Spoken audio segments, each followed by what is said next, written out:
नमस्कार, राधे राधे, जय हिंद। कैसे हैं आप सभी? मैं जितेंद्र सोनी स्वागत करता हूं आपका खान ग्लोबल स्टडीज के इस डिजिटल प्लेटफॉर्म पर। आशा है आप सभी लोग अच्छे होंगे, मस्त होंगे, बड़े ही आनंद के साथ आप अपनी तैयारी कर रहे होंगे। कैसे हैं आप? कैसी आपकी तैयारी चल रही है? कमेंट के माध्यम से आप हमें बता सकते हैं। साथ के साथ आपको अपनी सेहत, स्वास्थ्य दोनों के बारे में जानकारी देनी है। साहब की सेहत कैसी चल रही है, स्वास्थ्य कैसा है, आप कैसे हैं, आपकी तैयारी कैसी है, इसके बारे में जरूर आप हमें बताएंगे। अंकिता जी हमारे साथ हैं, रिंकी जी हैं, गायत्री जी हैं, यश जी हैं, गायत्री जी आ चुके हैं, अतुल जी भी हमारे साथ हैं। आप सभी का तहे दिल से स्वागत है। आज है सैटरडे, और सैटरडे वाले दिन समानता हम करते हैं क्या, एक डाउट सेशन या मॉक टेस्ट। लेकिन लेकिन अगर आपके कोई डाउट है तो पहले आप हमसे अपने डाउट पूछेंगे। मॉक टेस्ट हमने बहुत किए हैं, आगे भी करते रहेंगे। फिर नहीं तो फिर टॉपिक पर आएंगे हम अपने, ठीक है ना? फिर टॉपिक पर बातचीत होगी, ठीक है ना? बहुत अच्छी बात है। तो चलिए साहब, अगर आपके कोई डाउट है या कोई भी समस्या है तो आप हमसे पूछ सकते हैं, ठीक है ना? चलिए, अनुज जी कह रहे हैं गुरु जी राधे राधे, राधे राधे जी। आज आपके बैच में 100 क्लासेस, यानी आज 100 तक लग चुका है, ठीक है ना? आज 100वीं क्लास है, 100वीं क्लास है। मुश्किल से हम 10 क्लासेस और आपके साहित्य में, फिर कुछ पुरस्कार इत्यादि पढ़ेंगे, जैसे ज्ञानपीठ, व्यास सम्मान इत्यादि इत्यादि। वो सारे पुरस्कार हमें पढ़ने हैं। उसके बाद राधे राधे, ठीक है ना? राधे राधे मतलब फिर प्रैक्टिस जितनी हो जाए उतनी, ठीक है ना? बहुत अच्छी बात है। रुचि राजा जी भी हमारे साथ हैं, अनूप जी हमारे साथ हैं, कुसुम जी हमारे साथ हैं। गुरु जी छंद एक बार और समझा दीजिए गुरुदेव। श्रेया जी कह रहे गुरु जी छंद के बारे में एक बार और, ठीक है? छंद एक बार हम और पढ़ने का प्रयास करेंगे रिवीजन के तौर पर, ठीक है ना? रिवीजन के तौर पर और एक आध बार पढ़ने का प्रयास करेंगे। स्टार्ट करें, तैयारी को शुरू करें। तो जी आज आपकी सेंचुरी है, हाँ आज सेंचुरी हो गई, ठीक है ना? आज सेंचुरी हो गई भाई। आज 100वां लेक्चर है आपका, ठीक है ना? वैसे प्लान था कि ये जो बैच की क्लासेस होंगी ना, वो लगभग 100 लेक्चर के आसपास खत्म हो जाएंगी। कम से कम आपको शायद यकीन नहीं होगा कि हमने कम से कम 15-16 तो टेस्ट किए होंगे। टेस्ट मतलब 15-16 सैटरडे को तो, लगभग 15-16 तो नहीं, लेकिन हाँ 8-7 तो हमने सैटरडे को टेस्ट किए ही होंगे, ठीक है ना? टेस्ट नहीं होते तो हाँ लगभग चीजें संपन्न हो जाती, कोई बात नहीं। 10 वीडियो चाहे और लगे, लेकिन हाँ हम पढ़ेंगे, अच्छे से पढ़ेंगे, ठीक है ना? ध्यान रखिए। स्टार्ट करें, करें शुरू। सर जी मेरी पढ़ाई बहुत कम हो रही है इस टाइम। नहीं, पढ़ाई करनी है, ठीक है ना? पढ़ाई करनी है। थोड़ा बहुत अपने आप का ध्यान रखते हुए फिर पढ़िए, ठीक है ना? आज टेस्ट नहीं है, ठीक है ना? आज टेस्ट नहीं है। आज हम कंटेंट पर ही बात करते हैं, अपने टॉपिक पर ही बात करते हैं, ठीक है ना? चलिए तैयारी को शुरू करते हैं। तैयारी को शुरू करने से पहले एक सवाल, और सवाल थोड़ा सा जरूरी है। और सवाल क्या है कि साहब अगर हम विद्यार्थी हैं तो विद्यार्थी होने के कुछ कर्तव्य होते हैं। कर्तव्य जैसे कि अगर आज हम हिंदी पढ़ेंगे, क्या पढ़ेंगे?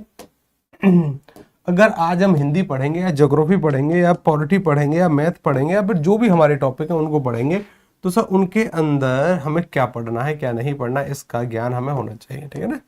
कि इसके बारे में सर हमें पता होना चाहिए। जैसे कि साहब अगर आज हम हिंदी पढ़ेंगे, क्या पढ़ेंगे? अगर आज हम हिंदी पढ़ेंगे, अगर आज हम हिंदी पढ़ेंगे तो सर हिंदी में ये टॉपिक। मैथ पढ़ेंगे तो सर मैथ में ये टॉपिक। रीजनिंग पढ़ेंगे तो सर रीजनिंग में ये टॉपिक। अप्रोक्स 9 घंटे के आसपास की, कितने घंटे की? 9, ठीक है ना? और इस 9 घंटे की तैयारी के आसपास के बाद की स्थिति क्या होगी कि सर फिर हम करेंगे हमारा रिवीजन। रिवीजन किस पद्धति पर? वही पुरानी पद्धति पर कि साहब जैसे अगर आज हमें जो कोई भी टॉपिक पढ़ना है, अगर आज हमें कोई टॉपिक पढ़ना है तो आज पढ़े हुए जो टॉपिक है उसका जो रिवीजन 7 दिन के बाद, 14 दिन के बाद, 21 दिन के बाद। ये बात सत्य है कि ये क्लासेस ना एक समय के बाद बंद हो जाएंगी, लेकिन एक समय के बाद आपको इन पैटर्न को नहीं छोड़ना है, ठीक है ना? ये तैयारी का मूल मंत्र है, ठीक? चलिए स्टार्ट कर। अगर आपका कोई सवाल है तो पहले आप सवाल क्लियर करना, ठीक है ना? कोई भी सवाल किसी भी टॉपिक से, ठीक है ना? या फिर एक आध सवाल मैं पूछ कर देखूं आपसे, पीछे वाले जितने भी टॉपिक हमने पढ़े हैं उनसे एक आध सवाल पूछते हैं, ठीक है ना? कि क्या आप उनका उत्तर करने में सक्षम हैं या कर पा रहे हैं कि नहीं, ठीक है ना? एक आध सवाल पूछूं मैं, बता पाओगे? एक आध सवाल पूछूं मैं आपसे, पीछे के 2-3 टॉपिकों से एक आध सवाल पूछते हैं, ठीक है ना? ताकि मुझे पता चल जाए कि हाँ रिवीजन हो रहा है कि नहीं। एक सवाल लिखा है जी मैंने,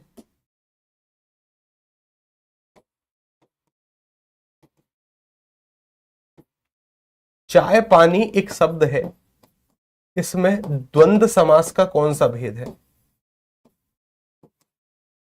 चाय पानी शब्द में द्वंद्व समास का भेद बताना है कि कौन सा भेद है। पहला सवाल, ठीक है ना? दूसरा सवाल, दूसरा सवाल, दुष्चक्र में या दुष्चक्र एक शब्द का संधि विच्छेद बताना है। क्या बताना है? संधि विच्छेद इस वाले शब्द का बताना है। ठीक, एक और सवाल है, आपको बताना है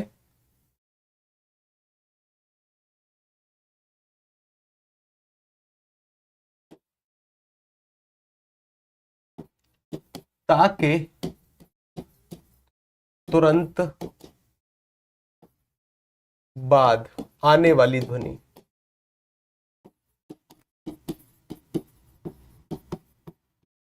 ता के तुरंत बाद आने वाली ध्वनि कि सर जी आपने इसका उत्तर क्या? समाहार। प्रवेश जी करें गुरु जी, इसका उत्तर होगा समाहार द्वंद। ठीक है साहब। और कोई? क्लास रुक गई? नहीं रुकी। कि सर जी इसका उत्तर क्या होगा? दुष्चक्र में कि सर सीटी वाले सा के साथ विसर्ग रख दिया। ठीक, अच्छा। और ता के तुरंत बाद आने वाली ध्वनि कौन सी है? ता के तुरंत बाद आने वाली ध्वनि कौन सी है? आ। गुरुजी राजा जी कह रहे हैं गुरुजी आ। अच्छा, ता के तुरंत बाद आने वाली ध्वनि कौन सी है? छोटा आ। अच्छा, ता के तुरंत बाद आने वाली ध्वनि है सर छोटा आ। ठीक, क्या है? अच्छा, त्रय कि सर जी त्रय। और कोई? ता के बाद आ आता है। अच्छा, ता के बाद आ आता है, सब लोग। ता के तुरंत बाद आने वाली ध्वनि कौन सी है? अच्छा, अंबिका सौ कि गुरु जी कुछ पल्ले ही नहीं पड़ा। अरे सवाल पूछ रहा हूँ, ठीक है ना। जैसे देखो, आपने इस वाले सवाल का उत्तर कहा कि सर चाय पानी में द्वंद्व समास, वो द्वंद्व समास तो है लेकिन द्वंद्व का समाहार द्वंद्व है। अच्छा देखो, हमने द्वंद्व समास के 3 भेद पढ़े थे। एक जो भेद पढ़ाया था मैंने वो पढ़ाया था समाहार द्वंद्व, एक भेद पढ़ाया था इतरेतर द्वंद्व, एक भेद पढ़ाया था जिसका नाम है वैकल्पिक द्वंद्व।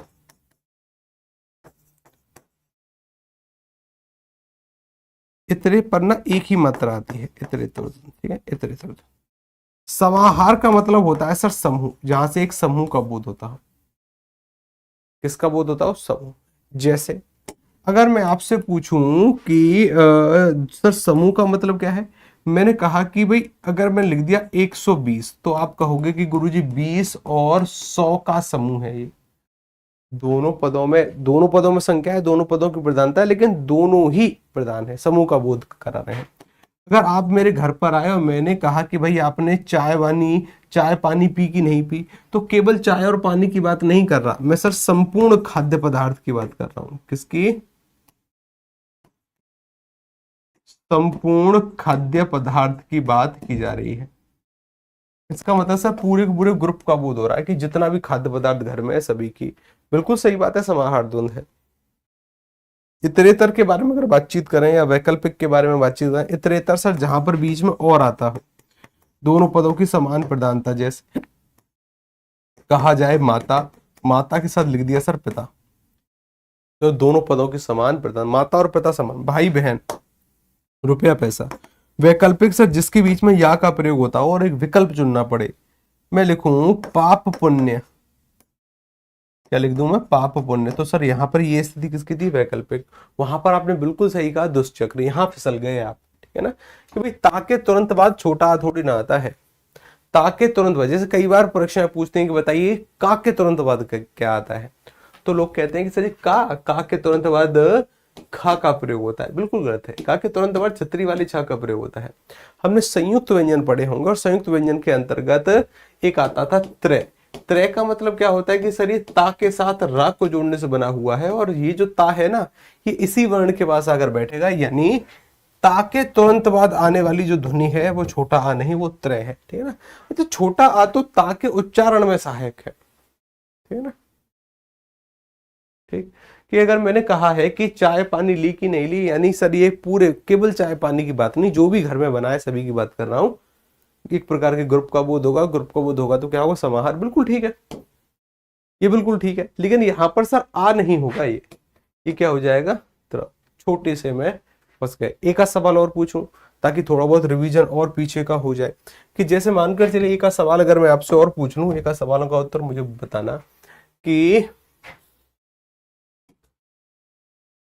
कुल स्वरों की संख्या कितनी है, कुल स्वर कितने हैं, ए बी सी डी, 11 13 18 9। एक और सवाल बताओ रे, एक और सवाल बताओ कि आपको बताना है कि प्रत्यय,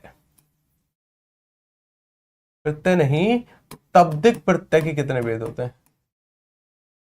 तब्दिक प्रत्यय के भेद बताने हैं, तब्दिक प्रत्यय के भेद कितने हैं, ठीक है ना, तब्दिक प्रत्यय के भेद, कोई विकल्प नहीं।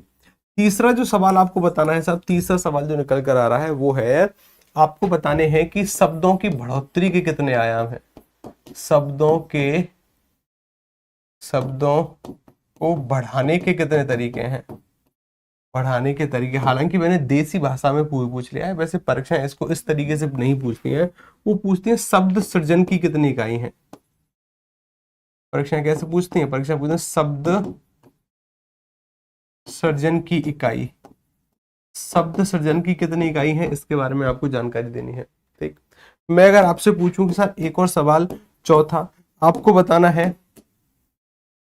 कि ये अयोगवाह जो है, ये और ये जो विसर्ग जिनको हम अयोगवाह कहते हैं, इनके उच्चारण स्थान लिखने हैं, इनके उच्चारण स्थान के बारे में जानकारी देनी है। पांचवा जो है आपको बताना है कि अर्धविव्रत कौन कौन से स्वर हैं, अर्धविव्रत स्वर की संख्या कितनी है या कौन कौन से हैं, उत्तर बताओ रे इन पांचों सवालों के। सबसे पहले पहले वाले सवाल से शुरू करो, कुल स्वरों की संख्या कितनी है, ए बी सी डी में से चुनो, क्या उत्तर करोगे, कुल स्वरों की संख्या कितनी है, क्या उत्तर करोगे, कुल स्वरों की संख्या,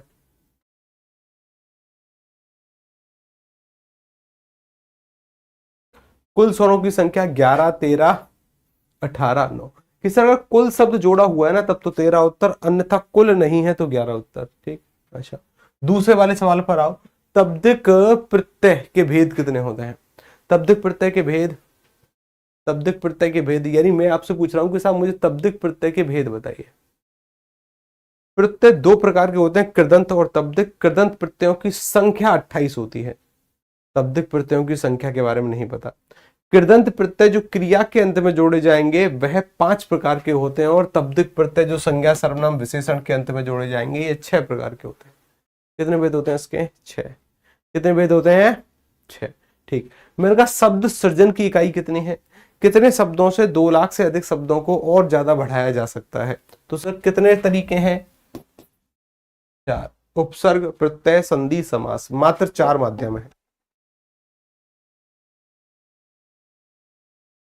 कितने, 4। ठीक, मैंने कहा उच्चारण किस किस का, अयोगवाह का, दोनों का उच्चारण बताओ, दोनों अयोगवाह कहां से बोलेंगे, यानी अगर मैं आपसे ये कहता हूं कि इसका उच्चारण लिखो, इसका और इसका उच्चारण लिखो, इन दोनों का उच्चारण, विसर्ग कहां से उच्चारित होता है या अनुस्वार, कि सर ये अनुस्वार नासिक से उच्चारित होता है, यानी नाक से भी इसकी ध्वनि बाहर आती है, और विसर्ग सर कंठ से उच्चारित होता है, किससे होता है, कंठ से। विसर्ग कहां से, कंठ से, और अनुस्वार नासिक से। ठीक, मैंने कहा अर्धविव्रत स्वर कौन कौन से हैं मुझे बताओ, कि सर जी किसके बारे में बातचीत है, अर्धविव्रत। अर्धविव्रत यानी जहां, विव्रत का मतलब जहां पर मुंह पूरा खुल जाए, और अर्धविव्रत का पूरे से थोड़ा सा कम जहां पर मुंह खुलता हो। कहने का तात्पर्य कि सर जी अगर बड़े आ को बोलने में पूरा मुंह खुलता है तो वह तो विवृत है, इसके बाद सर बच गया एक छोटा, छोटा क्या है, अर्धविवृत। सर एक बड़ी ए अर्धविवृत है और एक बड़ा ओ अर्धविवृत है, ये 3 स्वर अर्धविवृत है। ठीक, अर्धविवृत यानी जहां पूरे से थोड़ा सा कम मुंह खुले, याद है कि भूल चुके हो, यहां पर विकल्प तो नहीं है लेकिन 3 इसका सही उत्तर आएगा।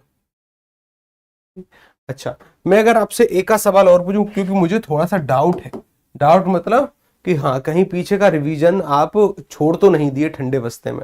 ठीक, आप एक आध सवालों के बारे में और बताओ। मैंने कहा कि एक शब्द है सूर्योदय। क्या शब्द है? सूर्योदय। एक शब्द है सर तपोबल। क्या शब्द है? तपोबल।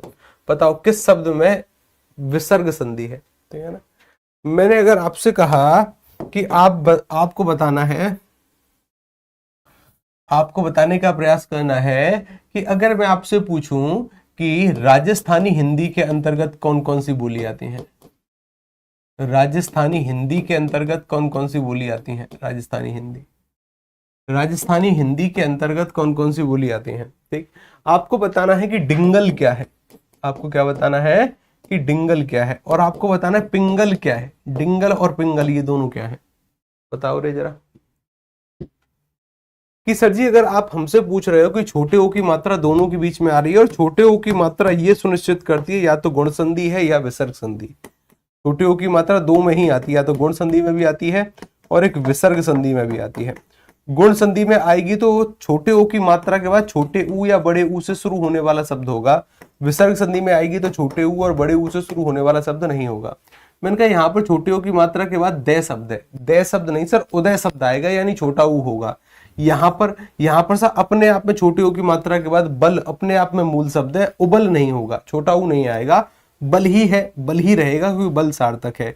इसमें सर विसर्ग संधि है, और जहां पर भी विसर्ग है तो उसके स्थान पर छोटे ओ की जगह विसर्ग रख दो, तो इसकी जगह विसर्ग और इसका योग बल के साथ। यहाँ पर छोटा ओ कैसे बनता है? सर छोटा ओ बनता है छोटे आ के साथ छोटे ऊ को जोड़ने से, छोटे आ के साथ छोटे ऊ को जोड़ने से, सूर्य के साथ उदय, सूर्योदय। ठीक, मैंने कहा राजस्थान हिंदी में कितनी बोलियां आती हैं? राजस्थानी हिंदी में कितनी बोलियां आएंगी?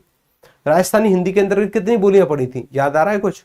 कि राजस्थानी लोग माइकल जैक्सन के बड़े फैन है, डांस करते हैं बहुत अच्छा, ऐसे एक शॉर्ट ट्रिक पड़ी थी कि सर माइकल जैक्सन के फैन है वो। यानी सर एक आती है जिसका नाम है मारवाड़ी। कौन सी आती है? मारवाड़ी। मारवाड़ी के साथ एक कौन सी आती है? मेवाती। एक कौन सी आती है? मालवी। और मालवी के साथ एक कौन सी आती है? जयपुरी। जयपुरी यानी जिसको ढूंढाली भी बोलते हैं। कौन सी आती है? जयपुरी। जयपुरी। मैंने कहा डिंगल। डिंगल ये जो डिंगल है ये किस किस का मिश्रण है? डिंगल है सर अपभ्रंश। डिंगल किस किस का मिश्रण है? डिंगल सर जो मिश्रण निकल कर आएगी ये आएगी अपभ्रंश का और राजस्थानी का। राजस्थान ही लोग डिंगल डिंगल करते हैं, ऐसे हमने याद किया। पिंगल, ब्रज के पानी को हम पीते हैं, तो इसको ऐसे पढ़ा होगा कि सर अपभ्रंश और अपभ्रंश के साथ ब्रज को जोड़कर ये बनी है। अपभ्रंश और अपभ्रंश के साथ ब्रज। ठीक है ना, ध्यान रखिएगा। एक का सवाल और पूछ लूं ताकि थोड़ा बहुत और चयन कर पाए हम। एक आध सवाल और पूछूं? एक का सवाल और अच्छा, एक का सवाल और आपको बताना है उपभाषा की संख्या कितनी है? कितनी उपभाषाएं हैं? हिंदी की बोली कितनी है इसके बारे में जानकारी दो। हिंदी कितने तरीके से बोली जाती है? इन दोनों सवालों का उत्तर बताओ। अगला सवाल जो आपके लिए बन सकता है वो ये है, आपको बताना है चंद्रमुख में कौन सा समास है? चंद्रमुख में समास का चयन करना है। अगला जो सवाल आपको बताना है वो ये है कि आप बताइएगा कि नीले कमल, नीले कमल के लिए एक शब्द लिखिए। नीले कमल के लिए एक शब्द। नीले कमल को हम क्या कहते हैं? कि ऐसा कमल जो कि नीला हो, उसको एक शब्द में लिखिए। ठीक है ना। इन सभी सवालों को था कि सर उपभाषाओं की संख्या कितनी है? 5। राजस्थानी हिंदी, पश्चिमी हिंदी, पूर्वी हिंदी, पहाड़ी हिंदी और बिहारी हिंदी। कुल मिलाकर 5 उपभाषाएं हैं हिंदी की। अच्छा, हिंदी को सर 18 तरीकों से बोल सकते हैं। हिंदी की 18 बोलियां हैं। कितनी बोलियां हैं? 18। पश्चिमी हिंदी में हिंदी को 5 तरीके से, पूर्वी हिंदी में हिंदी को 3 तरीके से, राजस्थान में हिंदी को 4 तरीके से, पहाड़ों में हिंदी को 3 तरीके से और बिहार में हिंदी को 3 तरीके से। पहाड़ में 3 और बिहार में भी 3। कुल मिलाकर 18 तरीके हैं हिंदी को बोलने के भारत में। कितनी बोलियां? हिंदी की 18। मैंने कहा कि चंद्रमुख में समास बताओ रे। चंद्रमुख में कौन सा समास होगा? कि सर इसका समासिक विग्रह क्या होगा, इसका समासिक विग्रह निकल कर आएगा चंद्र के समान, चंद्र के समान मुख, यानी मुख चंद्र के समान और बीच में के समान आ जाए, कर्म है जो धारे के समान, जहां उपमेय उपमान का संबंध हो, सर ये स्थिति किसकी हो जाएगी, कर्म धारे। मैं अगर पूछूं कि नीला, नीले कमल के लिए एक शब्द, सर नीले कमल को क्या कहते हैं, इंदिवर। नीले कमल को क्या कहते हैं, इंदिवर, याद है कि भूल गए। अच्छा सफेद कमल को क्या कहते हैं, सफेद कमल को क्या कहते हैं,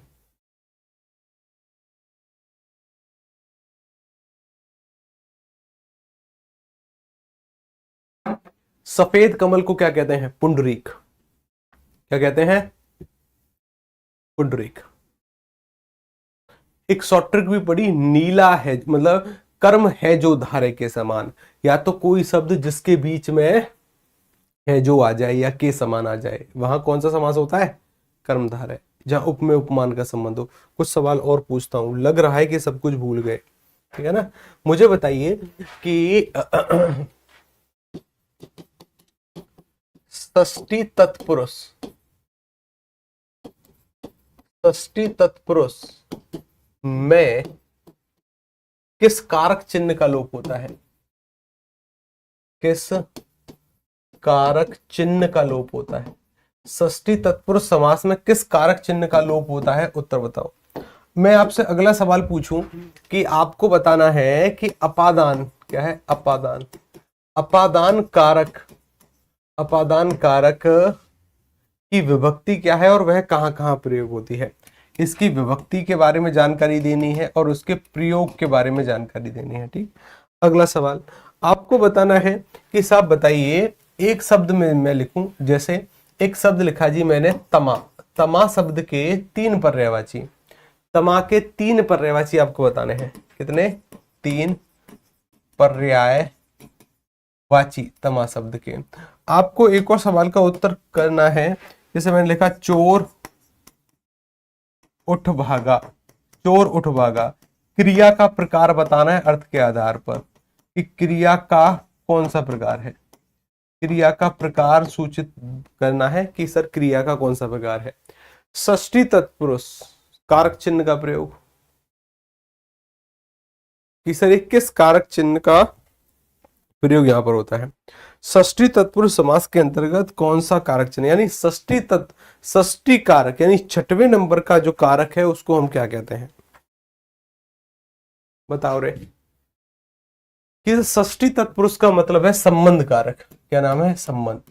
किस किस का संबंध कारक उत्तर आ गया, संबंध कारक की विभक्ति के बारे में बात है, रीति के बाद पता नहीं क्या कह रहे हो आप सभी लोग, ठीक है ना, कि षष्ठी तत्पुरुष यानी संबंध कारक। पहले वाले कारक का नाम क्या था, कि सही सबसे पहले नंबर पर आता था जिसका नाम था कर्ता कारक, फिर आता था कर्म कारक, फिर आता था करण कारक, फिर आता था संप्रदान कारक। कौन सा आता था, संप्रदान। संप्रदान के बाद 5वें नंबर पर था अपादान और 6वें नंबर पर था जिसका नाम था संबंध कारक। संबंध कारक के बाद सर फिर आता था हमारा अधिकरण कारक और अधिकरण के कारक के बाद ये 7वें नंबर का था। 8वें नंबर पर आता था संबोधन। कौन सा आता था, संबोधन कारक। यानी सर षष्ठी तत्पुरुष यानी 1 2 3 4 5 6 संबंध तत्पुरुष की विभक्ति। षष्ठी तत्पुरुष का मतलब संबंध तत्पुरुष होता है। और अगर मैं पूछूं अपादान, अपादान की विभक्ति है से का प्रयोग अलग करने, दूरी बताने, भय, लजाना, शर्माना और तुलना करना, अलग करना, साथ के साथ गुरुओं से कुछ शिक्षा लेने के लिए, कुछ ज्ञान लेने के लिए। चोर उठभागा या तमा के 3 पर्यायवाची। सर तमा जो शब्द है ना ये बना है तम शब्द से और तम शब्द का अर्थ होता है अंधेरा, जैसे तमराज किलविस, ठीक है ना। तो तमा को सर हम रात्रि कह सकते हैं, ये रात्रि का पर्यायवाची है। इसी को सर विवाहवरी कहा जाता है, ऐसी रात जहां पर बादल ना छाए हुए हों। सर रात्रि को ही सरवरी कहते हैं। सरवरी मतलब जहां पर हल्की हल्की सी उसकी बूंदें गिरे। सरवरी के साथ साथ रात्रि को ही सर यामिनी कहते हैं। अमावस्या वाली रात को या पूर्णिमा वाली रात को तो राका कहते हैं, अमावस्या वाली रात को कुहू कहते हैं। घोर अंधेरी रात को तिमिश्रा कहते हैं। तिमिश्रा के साथ साथ रात्रि को सर हम रैन कहते हैं, रात्रि को रजनी कहते हैं। क्या कहते हैं, रजनी। रात्रि को सर हम निशा कहते हैं, रात्रि को सर हम निशी कहते हैं, रात्रि को सर हम छपा कहते हैं। बहुत सारे पर्यायवाची रात्रि, ठीक है ना। कि सर ये सभी रात्रि का पर्यायवाची। चोर उठ भागा कौन सी क्रिया है? कि सर पहले चोर उठा फिर भागा, यानी यहाँ पर एक शब्द छुपा दिएगा, चोर उठकर भागा।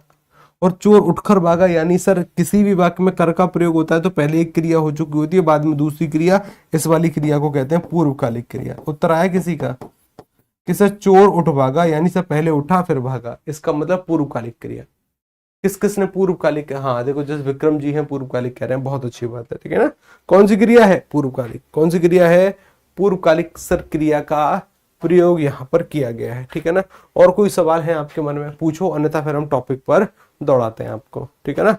कोई सवाल है तो पूछो, अन्यथा फिर टॉपिक में। या फिर मुझे एक आधे टॉपिक का नाम बताओ कि सर जिसके बारे में एक्स्ट्रा क्लासेस की आवश्यकता है या एक्स्ट्रा प्रैक्टिस की आवश्यकता है, यानी कौन कौन से टॉपिक वीक हैं। अब ये मत बोलना कि गुरुजी सभी टॉपिक वीक हैं, ठीक है ना। हाँ, कौन कौन से टॉपिक, कौन कौन से टॉपिक, ध्यान से उत्तर बताना। हाँ, कि सर जी हमारे फलाने फलाने टॉपिक वीक है, ताकि मैं थोड़ा बहुत समझ पाऊं। सर जी उठकर लिख देता तो ज्यादा अर्थ इस पर, अच्छा तो फिर सवाल कैसे बनता, है ना। फिर सवाल कैसे बनता? फिर बच्चों की छटनी कैसे होती? विद्यार्थियों की छटनी भी तो करनी होती है, और छटनी करने का काम तो यही है कि अगर आपने थोड़ा बहुत कॉमन सेंस नहीं लगाया तो दिक्कत। सर जी मुझे छंद में है, यानी छंद। और सर मुझे पुल्लिंग और स्त्रीलिंग गलत हो रहा है, पुल्लिंग और स्त्रीलिंग गलत हो रहा है किस गुरु? देखो, आपने वाक्य ही गलत लिखा और मैं समझ गया कि आपके क्षेत्र में कैसी बोली बोलते हैं। देखो, पुल्लिंग और स्त्रीलिंग के प्रश्न गलत हो रहे हैं, प्रश्न कहते तो ठीक है, इसे गलत हो रहे हैं, ठीक है ना। हाँ, प्रश्न गलत हो रहा है, नहीं हो रहे हैं, ठीक है। साहित्य पर्यायवाची, सर जी वाच्य, तत्सम तद्भव, सर जी विवाच्य, मतलब सोम जी कुछ कह रहे हैं कि गुरुजी विवाच्य, ठीक है। देखो, हम हर एक टॉपिक की प्रैक्टिस संभव करेंगे कि शायद हो जाए, लेकिन उससे पहले थोड़ी बहुत पहले साहित्य को पढ़ो, ठीक है ना। पहले साहित्य को निपटाओ, निपटाते हैं सब साहित्य को, ठीक है ना। निपटाते हैं साहित्य को, निपटाओ रे साहित्य को निपटाओ। देखो कि सर जी हम आदिकाल पढ़ रहे थे, और आदिकाल के अंतर्गत सबसे पहले सर हम क्या पढ़कर आए कि सर सिद्ध साहित्य।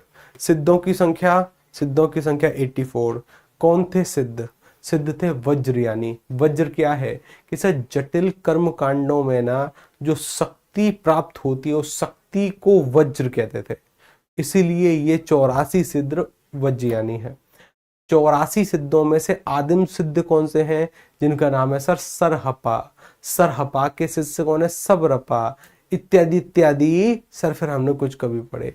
अच्छा, कुछ बातें और मैं बताऊं आपको इसके संबंधित कि सर सबरपा के जो शिष्य हैं वो बनेंगे लुईपा। कौन से बनेंगे? लुईपा। अच्छा, लुईपा की एक रचना है जिसका नाम क्या है? लुईपाद गीतिका। हालांकि राहुल सत्यकंजी, ठीक है ना, वो इनकी दो रचना और मानेंगे कि एक तो बुद्धोदय, एक अभिसमय विभग, ठीक है ना। इसके बाद सर स्थिति आती है डोम्बिका की। डोम्बिका जी के द्वारा दो रचना इनकी प्रमुख हैं, जिनमें से एक शब्दकोश है, एक है सर अक्षर दुपोपदेश, और एक जो इनकी रचना है वो है जी हमारी, कहाँ गई दूसरी, कहाँ गई जी, इसे विषाण। इनकी रचना जिसमें महत्वपूर्ण रचना अक्षर दुपोपदेश है, ये एक प्रकार का शब्दकोश यानी डिक्शनरी। फिर सर बात आती थी कर्णपा की जी। और कर्णपा कौन है? कर्णपा, ये जो कर्णपा है ये इनके बचपन का नाम, क्योंकि इनका रंग काला था तो इन्हें कृष्णपा, कृष्ण इत्यादि इत्यादि नाम से जानते हैं। वर्ष आपको ध्यान में नहीं रखनी है, ठीक है ना। अलग अलग व्यक्ति इनकी अलग अलग रचनाओं का संकलन मानते हैं, ध्यान रखिएगा। कर्णपा के बारे में अगर हम और बातचीत करें तो आपको यहाँ पर कुछ कुछ चीज ध्यान रखनी है कि कर्णपा की एक रचना है जिसका नाम है चर्या विनिश्चय, ठीक है ना। चर्या विनिश्चय, ध्यान रखिएगा, जैसे जिसका उल्लेख यहाँ पर है, ठीक है ना। अच्छी बात। उसके बाद कुक्रीपा, इनको नहीं स्मरण में रखना है। फिर सर आ जाता है जी हमारा नाथ साहित्य। कौन सा आ जाता है? नाथ। सबसे पहले नाथ शब्द को समझो कि नाथ शब्द है क्या, ठीक है ना। नाथ शब्द है क्या, तो थोड़ा बहुत ध्यान रखना कि सर नाथ पंथ के साधकों ने अपने को योगी कहकर संबोधित किया। जैसे जो नाथ पंथ के साधक है ना वो अपने आप को योगी बोलते हैं, जैसे योगी आदित्यनाथ, ठीक है ना। योगी आदित्यनाथ, एक तो नाथ संप्रदाय से हैं और वो अपने आप को योगी कहने का प्रयास करते हैं।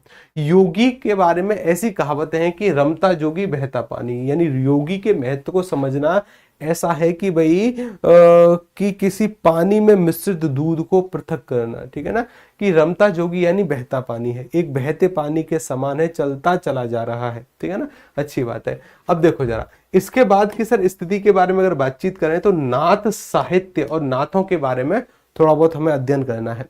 कि सर अगर हम बात करें, नाथ जो है ना ये शिव के भक्त माने जाते हैं, यानी शिव के उपासक माने जाते हैं। सभी की सभी बातें तो याद नहीं रखनी है, लेकिन कुछ कुछ। नाथ का संबंध किससे है, यानी नाथ शैव मत को प्रमाणिकता के आधार पर स्वीकार करते हैं, ठीक है ना, अच्छी बात है। नाथ पंथ के जो प्रवर्तक होंगे वो होंगे गोरखनाथ।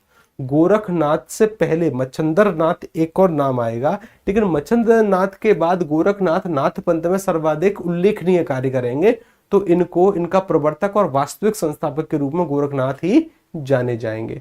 अच्छी बात है कि सर ये शैव मत से संबंधित होंगे, भगवान शिव के उपासक होंगे, ध्यान रखिएगा। अच्छा, नाथ परंपरा में ही हठ योग प्रचलित होगा। क्या होगा, हठ योग। सबसे बड़ी बात कि नाथ शब्द की उत्पत्ति को लेकर अलग अलग प्रकार के मतभेद हैं, लेकिन ध्यान रखना नाथ शब्द का अर्थ होता है मुक्ति देने वाला। नाथ शब्द का अर्थ क्या है, मुक्ति देने वाला, मुक्ति देने वाला, ठीक है ना। इसीलिए कभी मतलब नाथ शब्द का अर्थ ही क्या है, ध्यान देना, अलग अलग व्यक्ति अलग अलग अर्थ से संबोधित करते हैं, लेकिन मुक्ति देने वाला इसका अर्थ है। आगे चलते हैं। उसके बाद सर हमें पता चलता है, अभी हम गोरखनाथ के बारे में डिटेल से पढ़ेंगे, अभी चर्चा नहीं, लेकिन नाथ पंथ के बारे में कुछ कुछ चीजें ध्यान से पढ़ो कि सर नाथ जो पंथ है ना इसमें नारी निंदा की जाएगी। नारी निंदा मतलब नाथों का मत है कि सर देखो हम भगवान शिव के उपासक हैं, और भगवान शिव की उपासना में ऐसा कोई व्यक्ति जो शादी कर ले, तो शादी करने वाला व्यक्ति फिर भगवान शिव का उपासक हो ही नहीं सकता, ऐसा इनका मत है। जो लोग शादी करते हैं ये उनको भी हीन भावना से देखने का प्रयास करते हैं कि अरे तुमने शादी कर ली, तुम्हारा जन्म हुआ है प्रभु की भक्ति करने के लिए, और तुम शादी करने के बाद इस संसारिक बंधनों में बंध जाओगे। तो बस यही एक इसकी कमजोर कड़ी है। नारी निंदा नाथ साहित्य की कमजोर कड़ी है। यहां से एमपीएसआई का सवाल था कि नाथ साहित्य या आदि काल की सबसे बड़ी कमजोरी क्या है, कि आदि काल में कहीं कहीं मतलब सिर्फ नाथ साहित्य में नारी निंदा देखने को मिलेगी, इसके अलावा अभूतपूर्व कार्य हुए। मतलब ये बहुत बड़े विचारक हैं, मानसिक भावों पर मतलब जो मानसिक विकृति है उसका विरोध करते हैं, साथ के साथ गुरु को भगवान से भी ऊपर का दर्जा देने वाले यही हैं कि भाई गुरु जो है ना इनका दर्जा भगवान से भी ऊपर है, ठीक है ना, ये बताने वाले ये हैं। मतलब अगर सर इनके बारे में डिटेल से बातचीत करी जाए तो हमें क्या पता चलता है, हमें पता चलता है कि नाथ साहित्य में ज्ञान व निष्ठा पर विशेष बल दिया।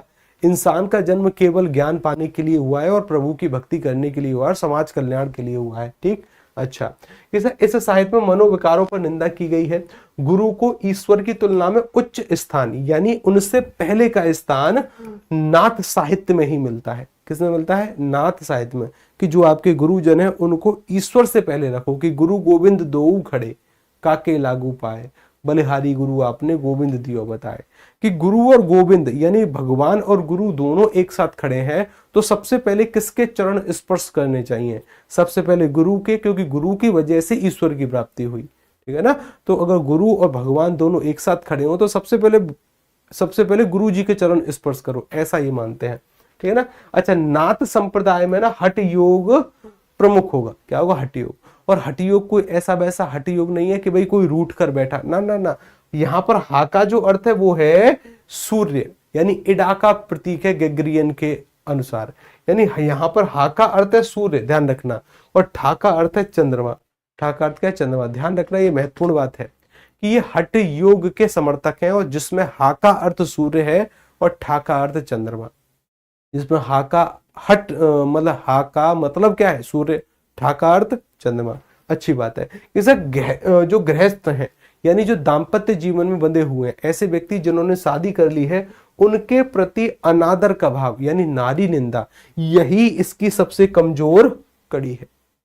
इसके अलावा सब कुछ ठीक है। यानी नारी जो है ना वह ईश्वर की प्राप्ति में बाधक है, ऐसा ये कहने वाले हैं। शादी ही नहीं करनी चाहिए, ऐसा बोलने वाले हैं, ठीक है ना। समानता आपने देखा होगा, जो लोग योगी हैं ना वो कभी शादी नहीं करते, जो अपने आगे योगी शब्द का प्रयोग करते हैं या जो अपने अंत में नाथ शब्द का प्रयोग करते हैं, ये नाथ अपने आप को बोलते हैं, ठीक है ना। हाँ, जैसे योगी आदित्यनाथ, शादी करी है? शादी करी है क्या? नहीं। क्यों? मानते हैं कि नारी क्या है? नारी ईश्वर की प्राप्ति में बाधक है, आपको वो कार्य नहीं शायद आप कर सकते हैं जो आप समाज कल्याण के लिए करना चाहते हैं, ठीक है ना, क्योंकि जो दिमाग है, जो ध्यान है, फिर वो दूसरी तरफ डाइवर्ट होता है, ठीक है ना, कि तुम्हें मेरी एनिवर्सरी कैसे याद नहीं रही, ठीक है ना, तुम मेरा बर्थडे कैसे भूल गए, ठीक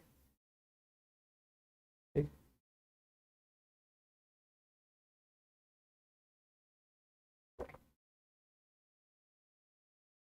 ठीक है जी। सर जी इसके नोट्स बनवा दो। रुको, इसकी भी समस्या सॉल्व करते हैं। जरा मैं 1 सेकंड फोन यूज करूं, 1 सेकंड जरा मैं फोन यूज करूं, रुको जरा, ठीक है ना, इसकी समस्या सॉल्व करते हैं नोट्स की। 1 सेकंड। हाँ,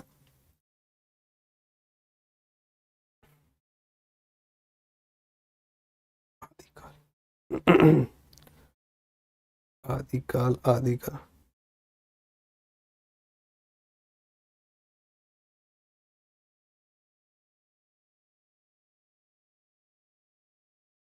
कहाँ गया आदिकाल? हम करते हैं कुछ प्रबंध, ठीक है ना, करते हैं, रुको जरा। ठीक, डन। अच्छी बात। ठा, ठा का मतलब क्या है? चंद्रमा। इन दोनों बातों को ध्यान रखना कि हा का अर्थ क्या है? सूर्य, और ठा का अर्थ क्या है? चंद्रमा। ये बात स्पष्ट हुई? डन। इसके बाद एक और कड़ी देखो अब आगे, ठीक है ना, एक और कड़ी कि सर अब यहां पर बात ये है कि ये हठ योग वास्तव में है क्या, ठीक है। आपको ये जानना नहीं है कि हठ योग है क्या, ठीक है ना, बस आपको ये पता होना चाहिए यहां पर हा का अर्थ क्या है? सूर्य। ठा का अर्थ, ठा का अर्थ क्या है? चंद्रमा। ये मानो कि हठ योग ना बौद्ध धर्म से ही संबंधित है, लगभग, लगभग ऐसा मानकर चलो, ठीक है ना। अच्छी बात है। इसके बाद की अगर हम यहाँ पर बातचीत करें तो यहाँ पर सर हमें एक व्यक्ति देखने को मिलते हैं जिनका नाम है मच्छंदर नाथ, ठीक है ना। क्या नाम है? मच्छंदर नाथ। वास्तविक रूप से ये सबसे पहले नाथ हैं, ये सबसे पहले योगी हैं, मतलब कि सर एक है मत, ये इनका संस्कृत का प्रोनाउंसिएशन है, ठीक है ना। वैसे हिंदी में लोग इनको मच्छंदर नाथ भी बोलते हैं, ठीक है, अच्छी बात है। कि सर मतेंद्रेंद्र नाथ का वास्तविक नाम विष्णु शर्मा था। ये सवाल यूपीएसआई के द्वारा पूछा गया है 2017 कि सर आदिकाल के एक प्रमुख कवि मच्छंदर नाथ का वास्तविक नाम क्या था? विष्णु शर्मा। ध्यान रखिएगा कि भाई मीननाथ, मच्छिंदर नाथ, ये सभी इन्हीं के नामों, ये सभी इन्हीं के नाम है, लेकिन वास्तविक नाम क्या है?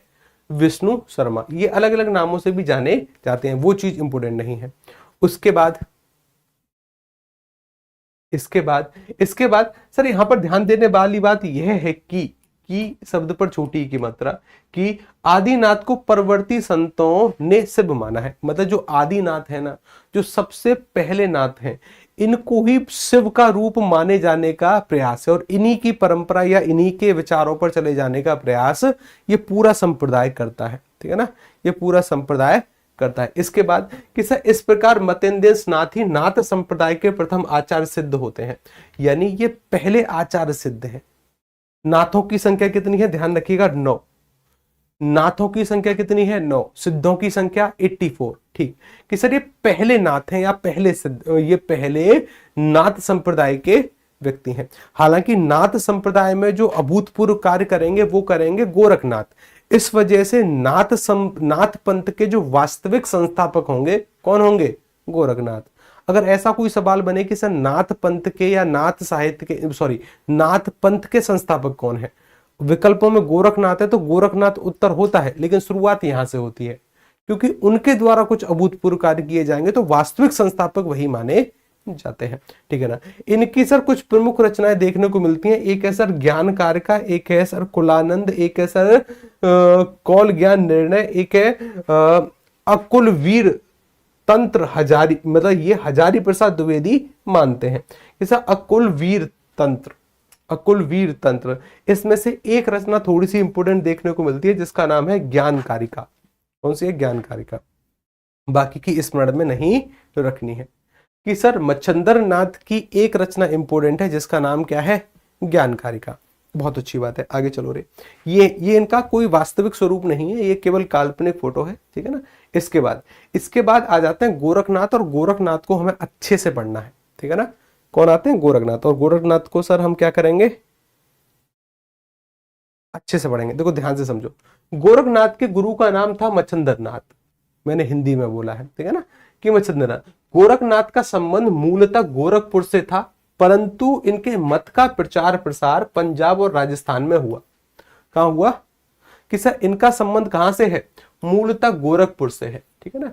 इस वजह से अगर आप जानते होंगे कि योगी आदित्यनाथ जो है वो किस मठ के सदस्य हैं, या कहां के मठाधीश हैं, या चलो छोड़ो कहां से सांसद बनकर आए, ठीक है ना। अच्छी बात है कि सर ये गोरखपुर से था, परंतु इनके मत का जो प्रचार प्रसार होता है ये होता है सर पंजाब और राजस्थान में भी हुआ। इन्होंने सर्वाधिक प्रचार प्रसार यहीं किया। गोरखनाथ ने ही हिंदी साहित्य में सर्वप्रथम शिव भक्त परंपरा की शुरुआत की, यानी जो शिव भक्त परंपरा की शुरुआत होती है ना, वो यहां से होती है, नाथ पंथ से होती है। जितने भी नाथ हैं, 9 के 9 नाथ शैवमती हैं, यानी ये शैव मत का समर्थन करते हैं।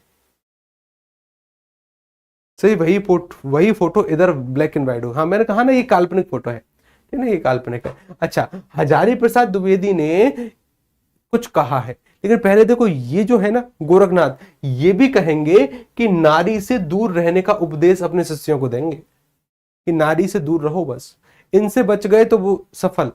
हालांकि हम वर्तमान के समय में इस मत का समर्थन नहीं करते, ठीक है ना।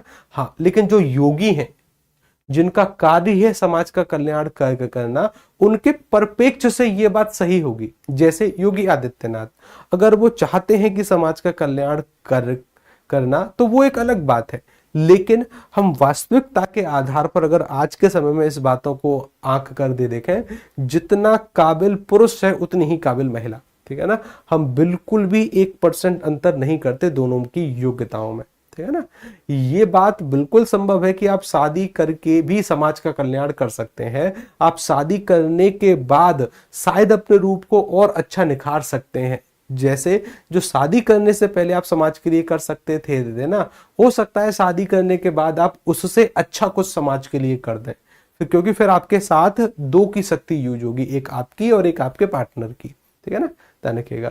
हजारी प्रसाद द्विवेदी जी ने क्या कहा है कि शंकराचार्य के बाद इतना प्रभावशाली और इतना महिमान्वित महापुरुष भारतवर्ष में दूसरा नहीं हुआ। कि एक तो शंकराचार्य हुए थे, उसके बाद गोरखनाथ के जैसा ऐसा महापंडित या ऐसा महान व्यक्ति और कोई जन्म लिया ही नहीं। ये मैं नहीं, ये हजारी प्रसाद द्विवेदी जी कहेंगे, ठीक है ना। भारतवर्ष के कोने कोने में उनके अनुयायी आज भी पाए जाते हैं, ठीक है ना। भक्ति आंदोलन के पूर्व सबसे अधिक शक्तिशाली धार्मिक आंदोलन गोरखनाथ का भक्ति मार्ग ही था। गोरखनाथ अपने युग के सबसे बड़े नेता थे, नेता मतलब बहुत महान व्यक्ति रहे हैं, ठीक है ना। अच्छा, इनके बाद की स्थिति सर आती है, अब देखो इनके जन्म को लेकर या जन्म स्थान को लेकर मतभेद है। जन्म स्थान ध्यान में नहीं रखना है कि भाई राहुल सातयाकन जी क्या मानते हैं, आचार्य हजारी प्रसाद द्विवेदी क्या मानते हैं, पीतांबर दत्त क्या मानते हैं, स्मरण नहीं रखना है। चाहे भले ही वो आचार्य रामचंद्र शुक्ल क्यों ना हो, नहीं स्मरण रखना है, ठीक है ना। अच्छी बात है। अब चलो आगे चलते हैं कि सर अगर हम बातचीत करें गोरखनाथ की कुछ रचना, सभी की सभी तो स्मरण में रखनी नहीं है, कुछ कुछ इंपोर्टेंट है।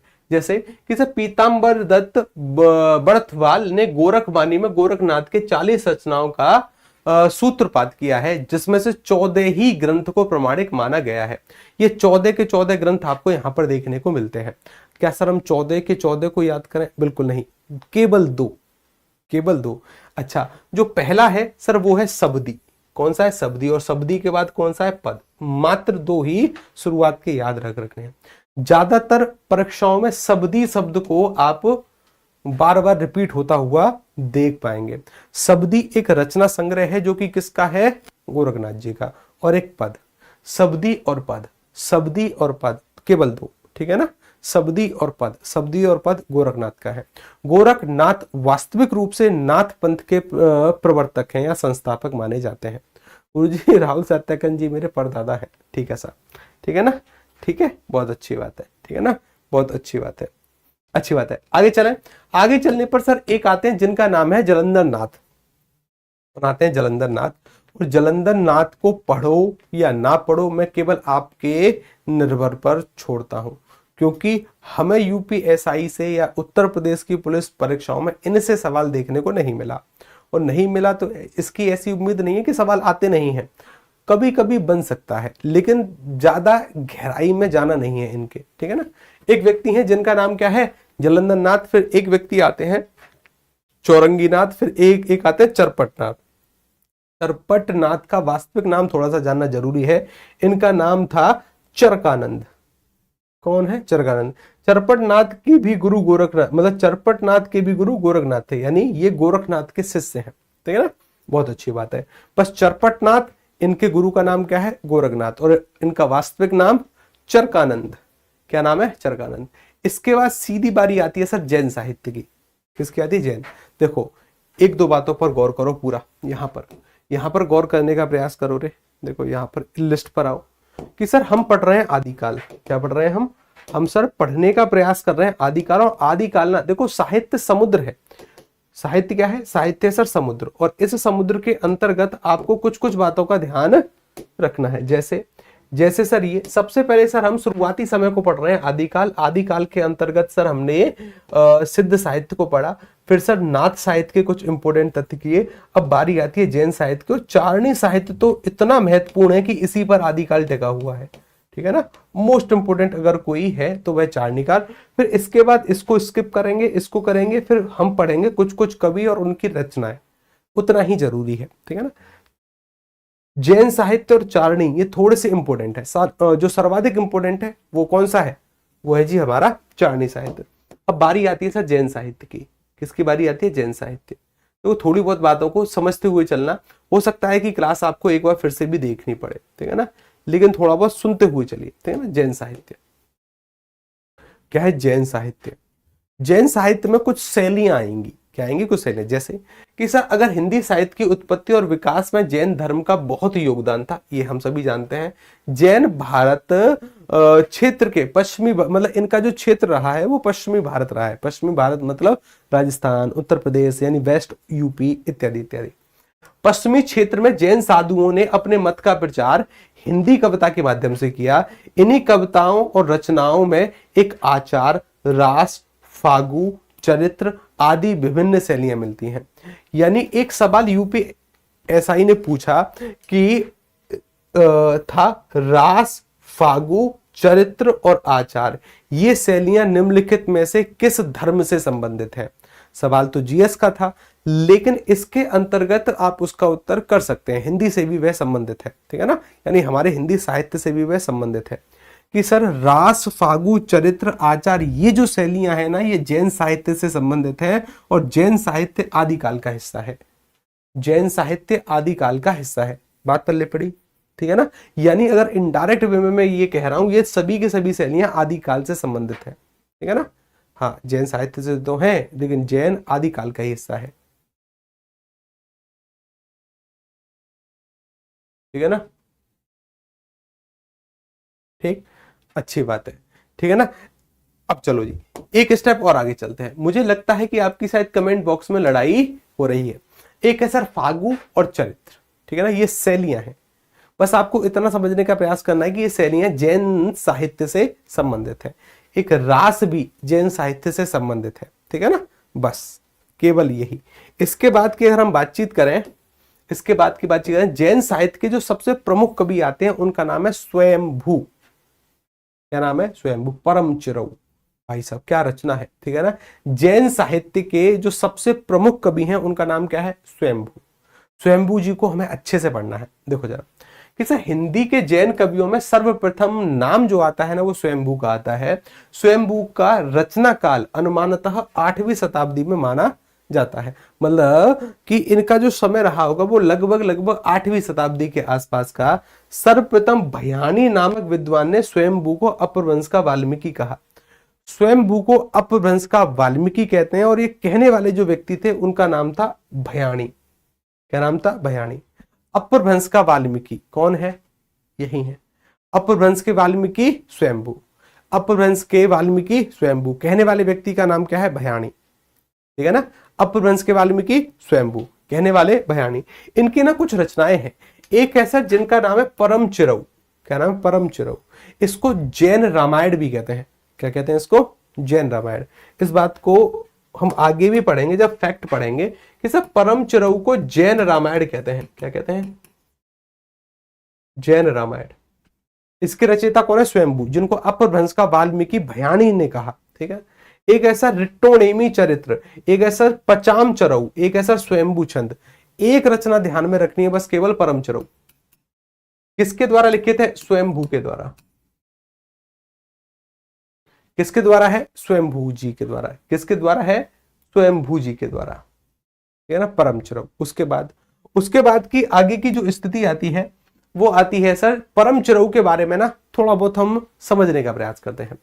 परम चरऊ की कृति का मुख्य आधार, मतलब परम चरऊ स्वयंभू जी की कृति का मुख्य आधार है, सबसे प्रमुख रचना है। इसमें राम कथा को नवीनता प्रदान करी गई है।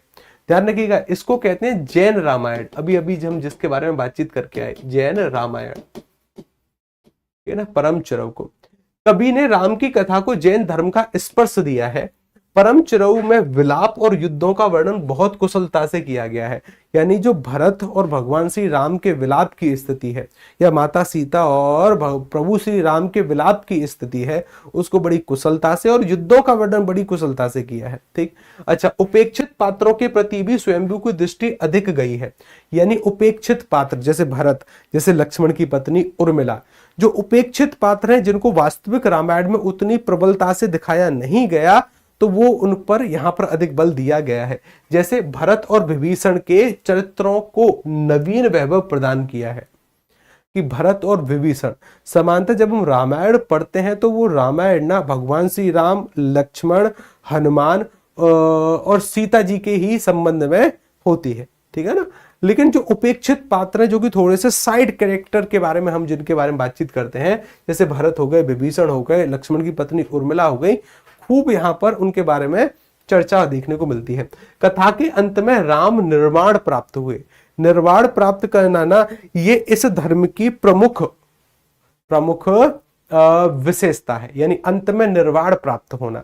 शायद आपने जब हिस्ट्री पढ़ी होगी तो जैन धर्म और बौद्ध धर्म में आपने एक शब्द पढ़ा होगा, निर्वाण, पढ़ा है, हाँ। क्योंकि यहां पर ना इसको जैन रामायण कहते हैं, परम चरऊ को।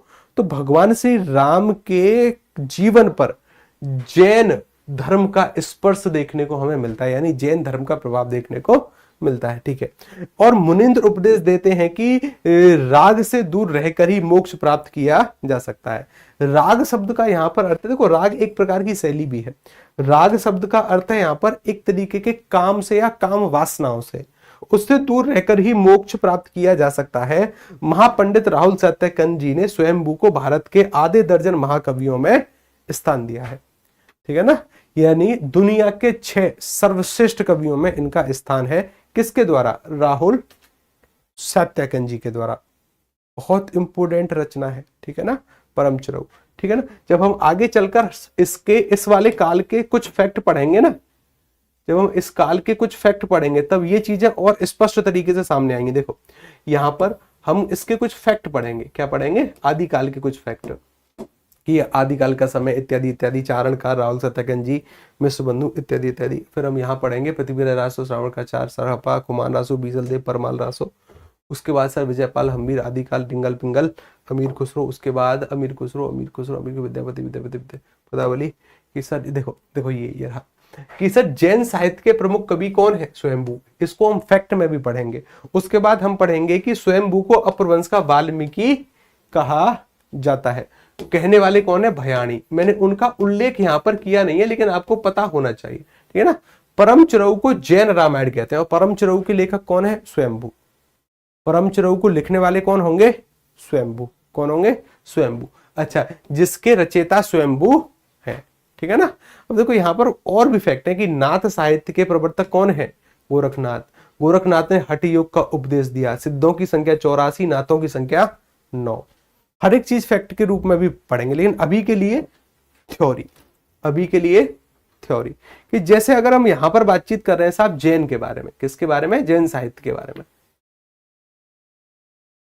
अच्छा, जैन साहित्य के बारे में, कहां गए जी हमारे जैन साहित्य, स्वयंभू जी ये रहे, स्वयंभू जी स्वयंभू जी स्वयंभू जी ये रहे। अब जो दूसरे नंबर के जैन साहित्य से संबंधित व्यक्ति आएंगे उनका नाम क्या है, पुष्पदंत। क्या नाम है, पुष्पदंत। क्या नाम है, पुष्पदंत। क्या नाम है, पुष्पदंत। इनके बारे में पढ़ेंगे कल। तो पढ़ेंगे कल नहीं, मतलब परसों, मंडे को, ठीक है ना। कब पढ़ेंगे, मंडे को,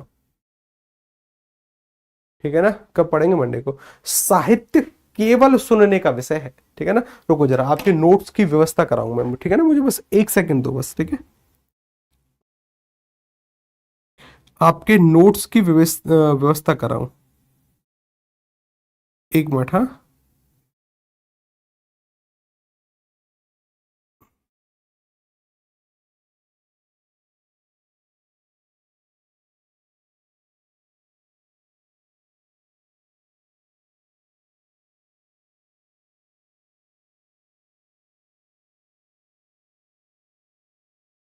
छंद की फाइल टीम को भेज तो दी है, ठीक है ना, भेज दी गई है, और पता नहीं टीम क्यों नहीं। चलो ठीक है, मैं आज बात करता हूँ, ठीक है ना। भक्तिकाल, रीतिकाल, पुरस्कार, आदिकाल, आदिकाल, आदिकाल किधर गया भाई, आदिकाल, आदिकाल, आदिकाल, ठीक है ना। ये सभी प्रिंटेबल रूप में है पूरा का पूरा, ठीक है ना, बिल्कुल A4 साइज में। आप उसको प्रिंट कराएंगे या फिर आप उसको अपने पास रखेंगे ना, या उससे पढ़ने का प्रयास अगर आप करेंगे, क्योंकि ये पूरा का पूरा जो डेटा है ना हमने A4 साइज में कन्वर्ट करवा कर रखा है, ताकि आपको इसको प्रिंट कराने की आवश्यकता ना पड़े, आप केवल उसी फाइल को प्रिंट कराएं, ठीक है ना।